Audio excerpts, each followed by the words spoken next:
Are you ready to make your first quilt and you're not quite sure exactly how to get started, a little overwhelmed with the idea of choosing a pattern and fabric and that, then you are in the right place. So stay with me while we talk about some of the options related to choosing a pattern and purchasing the fabric to go with that pattern.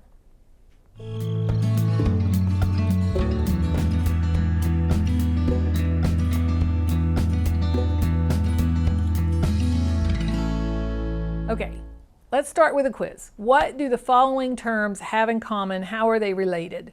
Yardage, fat quarters, jelly rolls, charm packs, honey buns, fat eighths, layer cakes. What do all of those things have in common? And if you're not sure, then you're definitely in the right place because we're going to talk about each one of those today. If you are a regular quilter and you already understand what all of those terms have in common, stick around and help the new people. So if there is something that I don't explain well or something that I leave out, please add that to the comments so that everybody will benefit from the knowledge of just me, but from other folks that are watching the video. So what comes first? Picking the pattern or picking the fabric? And for me, sometimes I have the fabric that I love. A new designer has come out with a line of fabric that I want to try. So I'll buy the fabric and then I'll look for a pattern to go with it. And other times I'll have a pattern that I will then look for the fabric to use to make the pattern. So a pattern will always include fabric requirements as well as how many different colors or how many different prints of fabric that you need to make that quilt. And then it will sometimes include information around, is this a quilt pattern for a beginner or for someone that's more advanced? So you'll have that, so you'll know if you're new and this is your first quilt to choose some of those patterns that are a little more simplistic so that you can get down some of the basic skills before you move on to some other techniques that you might not be ready to put into a quilt. So today we're going to talk about fabric. And the terms that I threw out there, fat quarters, charm packs, jolly rolls, jolly bars, jelly rolls, honey buns, all of those are all fabric options. Those are ways to purchase fabric when you are getting ready to make your first quilt. So let's start with the most common way to purchase fabric, and that is on the bolt by yardage. And this is, you'll find these bolts in your local quilt stores and the Joann's Fabrics. This is the tried and true way to buy fabric, which is by the yard. So let's talk a little bit about what you get when you go into a fabric store and you're going to buy fabric by the yard. So when I lay this out, you will note a couple of things. One, the fabric is folded in half on the bolt. So the true width of the fabric is usually listed on the end of the bolt, on the cardboard end. Most quilting cottons are 44 to 45 inches wide. So from salvage all the way around to salvage will be 44 to 45 inches wide. So that's usually the width of quilting cotton. It's usually folded in half. If you're buying by the yard, when you take this to the counter, they're going to lay this out and they're going to measure this in increments of length. So you will end up with a piece of fabric that's the width of the fabric by however many inches you purchase. Of course, if we're in the US, we're purchasing by the yard. 36 inches is a yard. You tell them you want a yard and that's what you'll get. If you tell them you want a half a yard, then you're getting half of 36 inches and quarter and eighth and on like that. So the first way to buy fabric is by the yard. Another way, and the downside of that is if you have a pattern that calls for 15 different prints and you're going into the store and you're trying to purchase the fabrics for that quilt pattern, well, now you're looking for 15 different bolts. You might want coordinating fabrics or contrasting fabrics, and it's really kind of unwieldy to work with the yardage, the bolts of yardage. So one of the options is to buy the fabric that you're looking for in pre-cuts. So let's talk about, for me, the most common pre-cut, which is a fat quarter.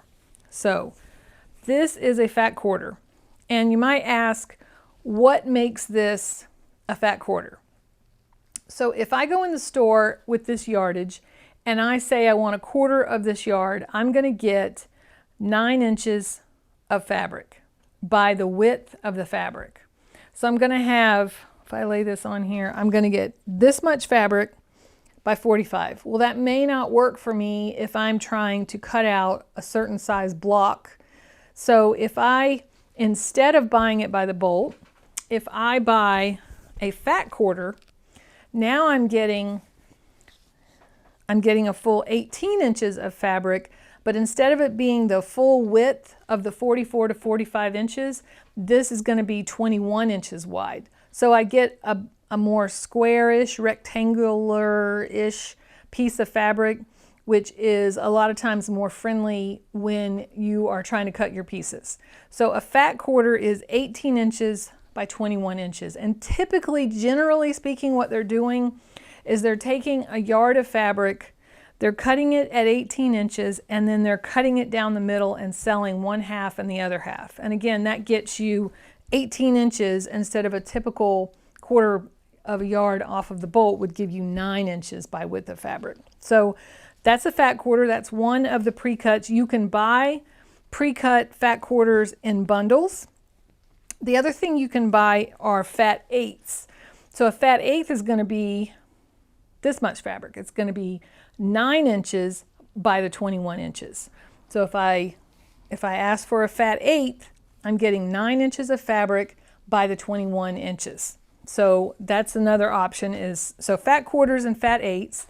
Fat quarter, 18 inches by 21. Fat eighths are 9 inches by 21. And then a lot of times you can get these fat quarters either individually. I know Joann's will have them in the on a rack on the front of the shelves where they have bolts of fabric, and they'll have them grouped by colors.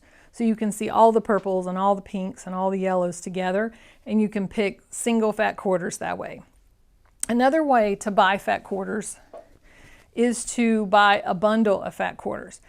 And a bundle can include many different numbers of fat quarters in the bundle. This is actually a fat, or not even fat. This is actually a bundle of 1/2 yard cuts of fabric. So with this, I get 30 different fabrics and I get 1/2 yard cuts of them. So I just have to know that whatever pattern I choose, and this is an example of I bought the fabric because I love the fabric, and then I'm going to look for what pattern I'm going to use for this particular fabric. So we've got fat quarters, fat eighths. This is a 1/2 yard bundle. You can get fat quarters in the bundles, fat eighths in the bundles, or you can get them individually. So those are some of the options related to fat quarters and fat eighths. So what are the other kinds of options for purchasing fabric? The next one that we'll talk about will be jelly rolls. So a jelly roll is 2.5 inches by width of fabric. So typically these will be 42 inches long. And just for you, I will go ahead and open this one up. I've been saving these. And this is a 1/2 jelly roll. So there's only 20 pieces of fabric in this, or 24. A typical jelly roll will have 42. But you can see that these are strips that were cut by width of fabric. So this is a selvage on each end, so they're 42 inches across. And then again, another advantage for this is that I'm getting 2 strips of all of these different colors that I can use in a project. And there are lots of projects that are jelly roll friendly. So this is a good option for that. I will tell you that I have been using these lately for making rugs, using batting, strips of 2.5 inch batting and the strips of the jelly rolls, and making oval shaped rugs to go like next to the bed and that kind of thing. So these are jelly rolls. These particular ones are 1/2 rolls, so there's 24 strips, width of fabric by 2.5 inches. Now another option is a honey bun, which is also strips of fabric. It's also going to be typically 42 pieces of fabric that are 1.5 inches by the width of fabric, 42 inches long. So I don't have an example of a honey bun. I don't have a lot of opportunity to use a honey bun. I had done a little research on them in the past when I was looking at doing some log cabin type quilts, and the 1.5 inch wide honey buns are perfect for that because they're already pre-cut to 1.5 inches. So these are jelly rolls. And so the next thing that we'll talk about are charm packs.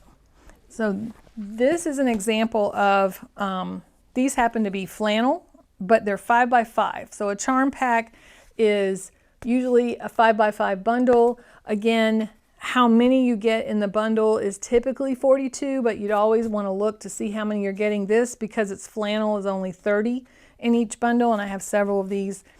I use these when I make rag quilts. So these happen to be on clearance, so I picked those up thinking I would use them in a rag quilt. So I have those. So those are charm packs.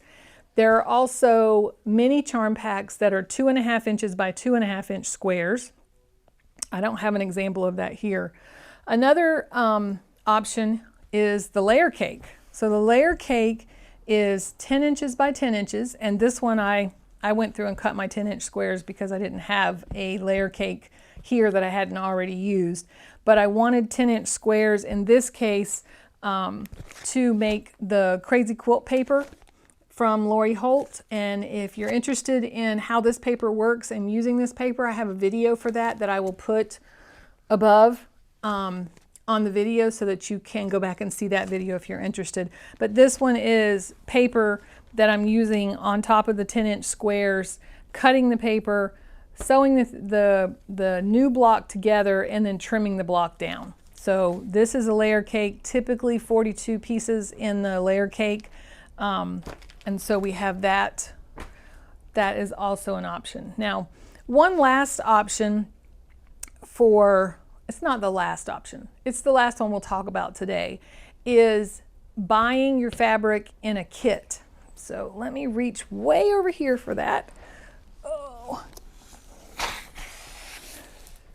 Okay, this is an example of a quilt that Fat Quarter Shop sold last year. This was their Make-A-Wish fundraiser quilt kit that they did a sew-along for. And in this case, I bought everything that would be needed to make this quilt. So I will show you just a quick picture. This is a picture of the quilt, a rendition of the quilt. So I'll show that overhead.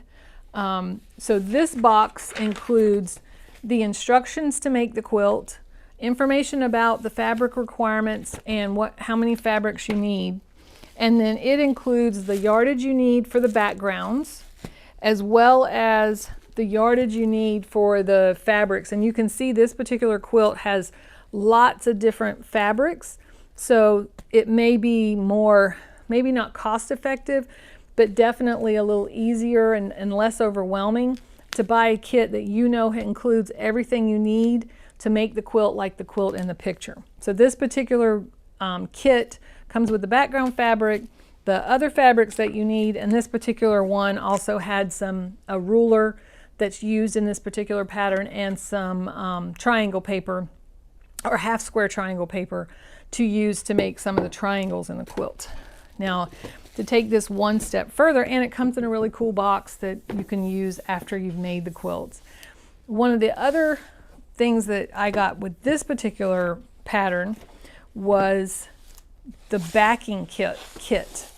So this is a backing set. So this is everything you need to make this pieced backing for this quilt. So Kimberly Jolly at Fat Quarter Shop is kind of known for her pieced backings, and in this case she pieced it with 2020, which was last year when they were doing this particular fundraiser quilt. So in this box, similar to this box, you're getting the instructions for making the backing, and then you're getting the fabric that you need to do the piecing, and then the background fabric. So you get everything you need to make the backing. So with these two kits, you can make your backing and you can make your quilt, and then you're ready for pulling together your batting and doing your quilting. So a kit is another way to go. So today we've talked about a little bit about patterns. We can do that in another video where we go a little more in depth on maybe how to pick patterns, or if you want to purchase a pattern, or some of the options for free patterns, or making your own, using your own ideas and seeing some more simplistic kind of quilts and coming up with your own layouts so that you can do your own, be more creative and do your own quilts. One last thing we'll talk about is starching. So for some people, when they are quilting, they like to starch their fabric, and I'm one of those people. And the reason that I like to starch my fabric, especially with yardage, I don't do it so much with pre-cuts, and I'll tell you why in a minute, but when you're working with yardage, fabric has a little bit of give and pull to it, and that give and pull, let me move this out of the way.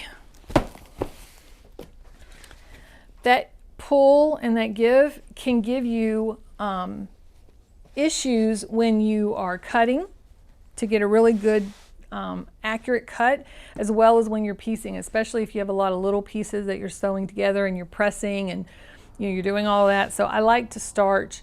I happen to use a liquid starch where I saturate my fabric, let it dry, and then I iron it. Fabric will shrink a bit when you starch, because especially you're putting a hot iron to it, you're putting a steam iron, you're wetting it, you're starching it, it will shrink a bit. So not a huge amount, but it will shrink a bit. So I will starch when I'm working with yardage, but I don't typically starch pre-cuts, because if you have a pattern that calls for 2.5-inch strips and you starch this strip, you will potentially not now have 2.5-inch strips. They may be a bit smaller than that. The same with the layer cakes and the charm packs. If your pattern is calling for a 10-inch layer cake and you starch, now your layer cake may be 9.5 inches by 9.5, or 9 by 10, or some other measurement. So unless you're sure you have plenty of fabric, just be real careful and know that starching can cause shrinking. But if you've never starched, give it a try, especially if you're working on yardage. It definitely changes the consistency of the fabric, and for me, it does feel like it improves my ability to have accurate cuts and accurate piecing. So I hope all of that helped. If you are someone that has subscribed to our channel recently, thank you so much. We have gone over the 1,000 subscriber mark, and I'm so excited and so humbled by everybody that has subscribed to the channel. If you're a new quilter, I hope that this information was helpful to you. If you're a more advanced quilter, please contribute your comments for the new people coming up that are just beginning their quilting journey. If you've never made a quilt, know that your first quilt will be something that you will probably hold on to, and even for all of its imperfections, it'll be something that you'll look back on and you'll remember it as your first quilt. It'll just be something that you'll want to hold on to for all of its imperfections. So if you're new to quilting and you're thinking about doing it, don't be overwhelmed or nervous. Pick a simple quilt pattern, purchase the fabrics, the requirements will be on the pattern, and give it a shot and try your first quilt and see how that goes. And if you have just made one or you're in the process, please put in the comments. I'd love to know how that went. So I hope this information was helpful. Please let me know in the comments if you have further questions. I'll also put my email address. I love to help people with how to pick fabric, talk about patterns they're thinking of using. So please let me know. Thank you.